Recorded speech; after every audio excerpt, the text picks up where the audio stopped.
So we are here today with Consumers National Bank and Mr. Rob Kelly, who frequently helps us. He now has a new person on his team that we're going to talk to today, Emily. So I'm going to let them take it away. All right. Well, thank you for having us. It's always a pleasure to work with you, Lorrie. One of the best. She's one of the best realtors. I tell everybody in the valley. Yeah, that's with Lorrie. we do a lot of transactions, and we are pretty successful in what we do. Consumers National Bank, we're a local community bank. We have branches down in southern Jefferson County, and we have in total probably 24, 25 branches. We're just getting ready to open one in Mahoning County here in the summertime. Oh boy. We opened one in Canton earlier last year. It's a great bank. We do pride ourselves on keeping everything community. Our lending decisions are local, and we have a great mortgage team. We really do. In the fact that we try to close things as fast as possible. Absolutely. That's always good for real estate. We have a great back room, great process. We have all the products that you would need. We have a great 3% down product. We have a community difference product that is designed for low to moderate income, and it's in a designated mapping zone where we look it up, and if it qualifies, it qualifies. We have a bridge loan. We have, of course, conventional FHA, USDA, VA. Our VA loans, we charge zero origination dollars, so the fees are very low on those loans. I think a lot of people don't understand with the VA that there are a lot of extra fees that can get tossed in there that your bank does not put in there, on top of the fact that I see that community difference also, no money down. It's really a way for people to go. Absolutely. Yeah, it's a lot of great products, and pricing wise, we're always very competitive. But I'd say that in your experience with us, it's been. We've closed every one of them. That's a good thing to say, right?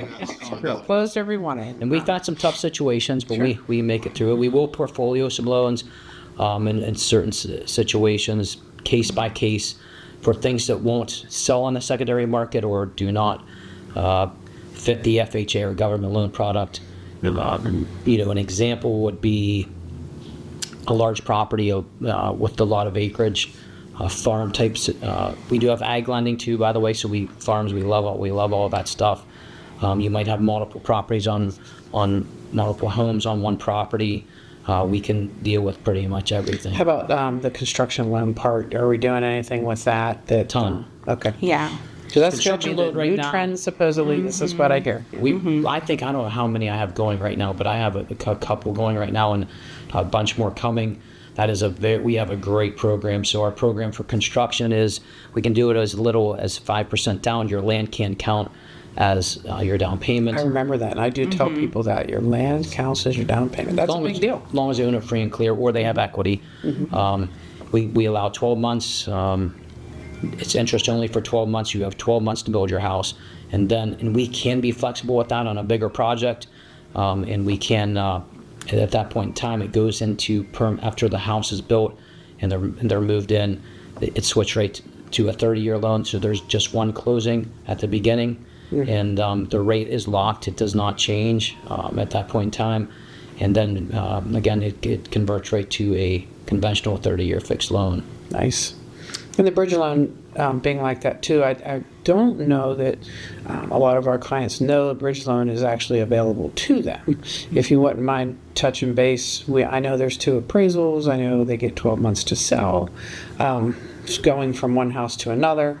Is there anything that you think that people need to know about that bridge loan? So our bridge loan, we just have one appraisal on the bridge loan. So a bridge loan is this: you have somebody, for example, that has a lot of equity and they're buying a bigger house or downsizing, and they want to take the equity out of their house to use for down payment for the next house. We have a bridge loan that is a 12-month interest-only payment, and then during that period, they have that long to sell their house, basically. And we take the equity out of their current home. Say they need $100,000 and they have that amount available in equity. They put it down on the next home, and we do a mortgage on that as well. So they appraise their home that they're living in and the home that they're buying? Yeah, we'll appraise both. So we do both. Okay, I just wanted to make sure on that. We do have some occasion where, now they do let's back up just a second. They do have to qualify for both payments. Okay. But with taxes and insurance in both payments.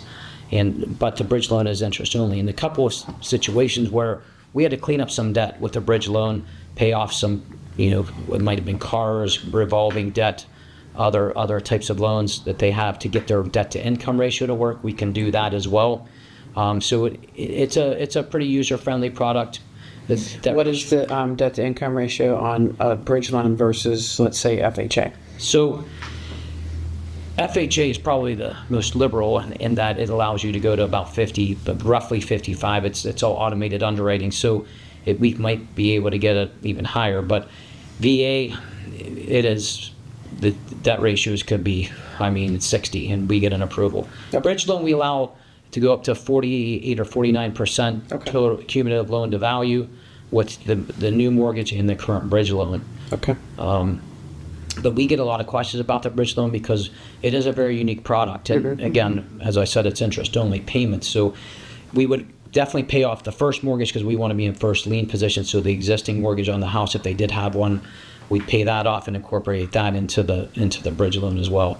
And a lot of times what we find, people do these bridge loans and they never make a payment because they get into the new house quickly, sell their house. And in this market, Right. as you guys know, houses are moving pretty quickly. You and I have done two. I think one in Rayland and one in Wintersville, and they both were very smooth.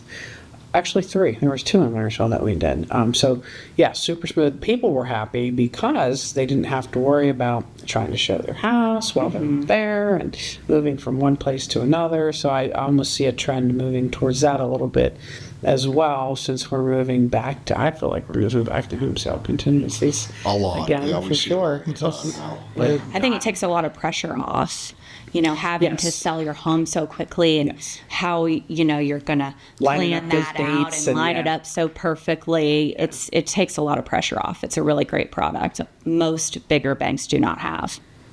And so as I'm looking, is it pretty much treated as a conventional loan otherwise as far as seller contributions or types of property or anything like that? So bridge loan, you're not going to necessarily get a seller contribution on that, but on the house they're buying, that would can do be a that. conventional. We probably are going to be, it's going to be a secondary market type situation in most cases, not in all, but case by case, the bridge loan works pretty well.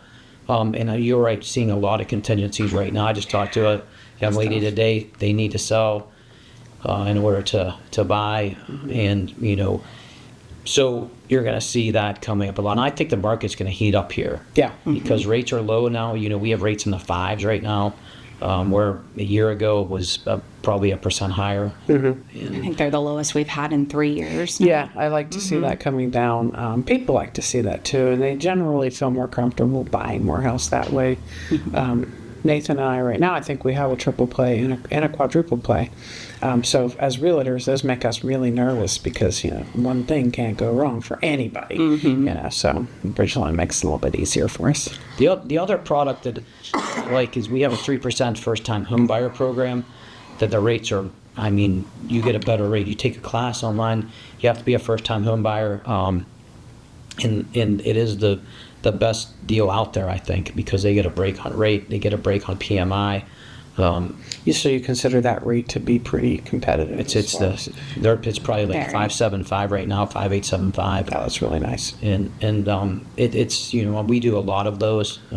They simply have to take a class and it's free. That's it. And it's probably a class they should take anyway. Yeah. If you're buying a house, you probably should get some knowledge before doing it. Yeah, it's a good class. I've had some insight. I've never taken it myself, but insight from some people, and they said I learned a lot of stuff about buying a house. I think some people take it serious, others don't. They just want to get the certificate so they get the break in the interest rate. But that's just how things go.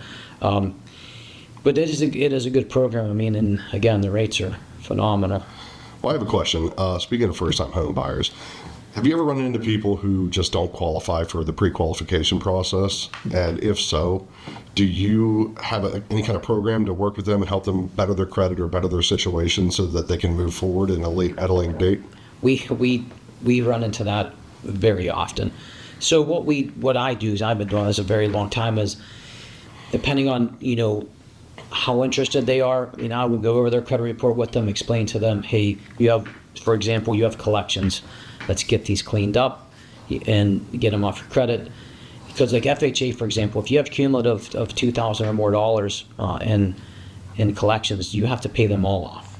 If it's under $2,000, you're all right. Probably don't have to do a thing. Case by case, it depends on what we call the findings from our automated underwriting system. But yes, to answer your question, yes, we do try to help them. It depends on the credit, and it takes time to repair credit, no matter what anybody says. Now, I had a situation one time where the people had excessive amount of credit card debt. I want to say $75,000. Credit was in the low 600s. They had a family member that said, "Here, we'll pay it all off for you." And in a matter of 90 days, 60 to 90 days, their credit was up 100 points. Wow. Money fixes credit. That's for certain. But for us average people out there that are working every day, you want to keep your credit card debt at 35% max of the high credit limit, and that's going to really help your credit. That's one thing to keep in mind. Max credit cards start hurting your credit. Of course, late pays, anything that reports to credit, is very important to pay, probably first. Yeah. Because if you have a late pay, it affects your credit for a long period of time. It's important. Excessive late pays, are even more difficult. And some people just don't have credit at all. So We do run into that, honestly. So what I try to tell people to do is get a secured credit card, it's called. There are banks that offer those, and you basically have to put money up front, and they have to make sure it reports to the credit bureaus. And then it might take 6 to 12 months. I had a gentleman, it took him 1 year, and then we were able to finance him. But he had zero credit, nothing on his reported. You don't see this very often because most of the time, unless they're very young people, they have a collection on there or something. Yeah. They've never really paid attention to credit. And I don't blame people for not using credit. But in today's world, you have to have credit, because if you have good credit, you're going to pay a lot less than if you don't. Interest rates for cars and homes especially. So somebody who's new and getting ready to start this process, what would you suggest their credit be before they even really look into it? Because, everyone has Credit Karma now on their phone. I guess not everybody, but a lot of people There should. It's a great tool. It is. People don't realize that. Yeah, it's not something you pay for. It's not something that hurts your credit. It's a really good starting point. And you can look at it whenever you want. Like, I could look at my credit score today, and then tomorrow, and it doesn't affect my credit score at all. Correct. Where if they, if I had one of the creditors pull it, it's going to show a pull, which affects your credit negatively. So what do you think a starting score would be? So when somebody's new, if you conventional financing, the minimum credit in most cases is 620. So there's what's called investor overlays, where we have several investors where we sell our loans to, and they differ. Some will be 600, some will be 580. That's FHA. We can almost always go down to 580. Conventional financing, it's going to vary. So it's not an exact science as far as the score. The overall makeup of your credit, because again, it's automated underwriting. They don't look just at that. They want to see some trade lines. Credit's basically your credit history and your willingness to pay your bills on time. And so, I would say somebody just starting out, establish some credit, and then and make sure you pay it on time. Very important. I did that with my kids. I put credit cards in their name with my name on them. I said, you're going to charge and pay and charge and pay. And That's a great tool, too. It was very helpful for them, for sure. One thing that I noticed on here, I didn't know that you could have gift funds with every loan product you have now. I always thought gift funds were associated with FHA. So it says on here that it's permitted. It probably depends on the scenario, right? You could get a gift on every type of loan that we do. Conventional is the most popular because a lot of times it brings your loan to value down to, say they're giving 20% or 10%. They could give them 5%. It depends on the dollar amount and what they need down total with closing costs, because closing costs are always paid out of pocket. It's a part of your, it's in addition to your down payment. On the gift funds, are there rules? Does it need to be only a family member? Can it be a friend? How does that come out? Well, the guidelines say it must be a family member, but in today's society, I think it's they've eased those rules a little bit, and like a fiance. I was gonna say a lot of times there's a fiance. or they're people that are cohabitating together, and they're not married, but they act in a manner that they are married, and very common to today's world. Haven't had a problem with that. Okay, good. Now, if it's they say it's my boss, that's not going to be allowable. Okay. And they definitely need to be verifiable funds, can't be given from your grandpa out of his safe, unfortunately. It needs to have a paper trail that we can show them. They're going to ask for that every time. Paper trail. So real quick, for the layperson, we're talking about gift funds. Now, we all know what the gift fund, or you know what I mean, gifting funds. Yes. Explain to somebody who may not know what a gift fund in this scenario would be and how it would be used. So if you're buying a house and you need money for down payment and closing costs, you can get money from we call it a relative, and for sake of general knowledge, and they can give you a check or transfer funds into your account, and that's basically it. It cannot be, like you said, money in the grandpa's safe. It has to be what's called seasoned and sourced. There has to be a money trail. That's the key. So, but that's the nuts and bolts. I did have a client call the other day, and she said to me that her husband had $30,000 in a box, basically, and they wanted to buy a home. And I did say, well, you need to put that in the bank because, the banks need to be able to see that you have funds, where those funds came from or any of those things. So it is interesting how people assume on banking. And we say gift funds. What if that person got a gift from a relative, but yet they had to pay that relative back? Is the relative committing to it's a gift? Yeah, like they a are. letter? Okay. There's a letter that we have them sign that says basically there's no recourse. Okay. So they need to know that. That's part of the gifting process. But it comes up a lot, and there are a lot of people that have cash. So if you go put in an uncharacteristic deposit into your bank account, it basically has to sit there about 90 days. We're going to get 2 bank statements from you. So you're going to get a first bank statement that shows the deposit, and then we need 2 more that shows that money's been sitting in there for 60 days, basically. Okay. And it's basically, the rule of thumb is if it's higher than 50% of their monthly income, then. Okay. Now, however, there is underwriter discretion on that as well. Okay. So, sometimes that's a little bit of a gray area. I'm assuming that consumers doesn't have just a computerized underwriting process. They probably have something that is a little more personal. Oh, we do, yeah. Yeah. We have underwriters right inside our building.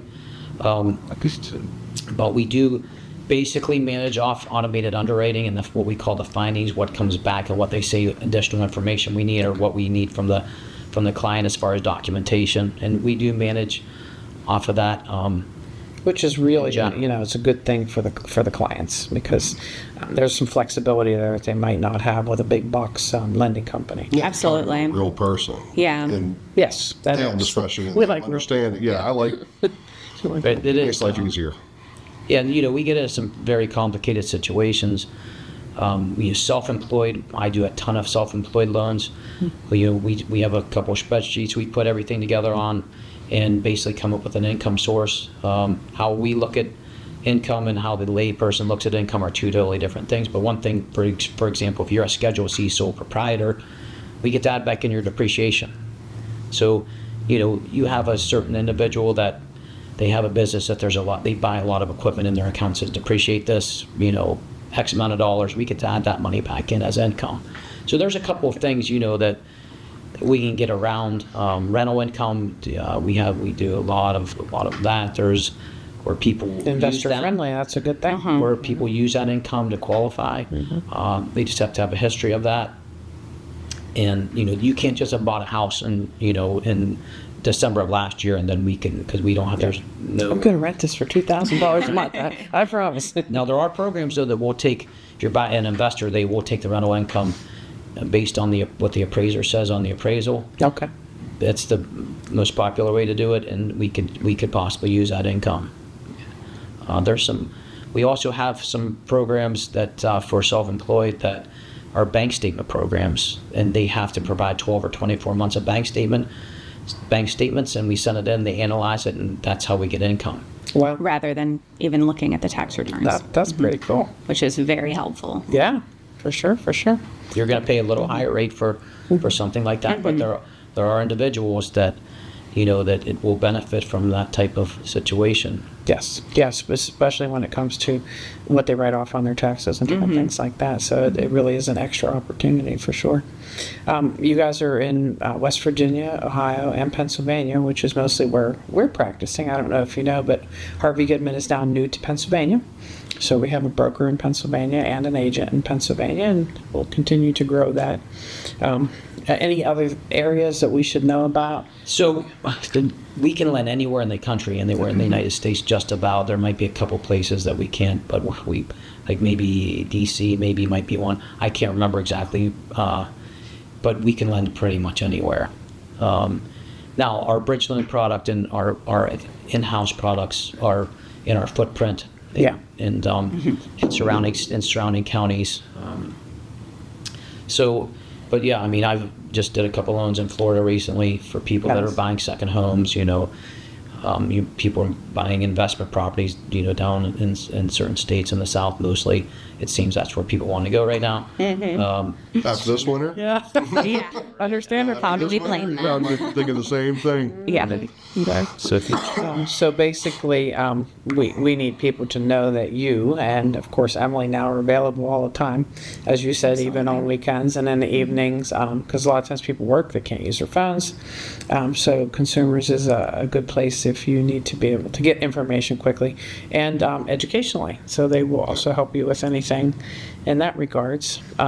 Anything else I'm missing? I think we covered most. Yeah, everything. I think so. Well, thank you so much for coming and doing an interview with us today, and we look forward to getting that out to our clients to see. And Yeah, thank you for having us. Yes, thank you so much.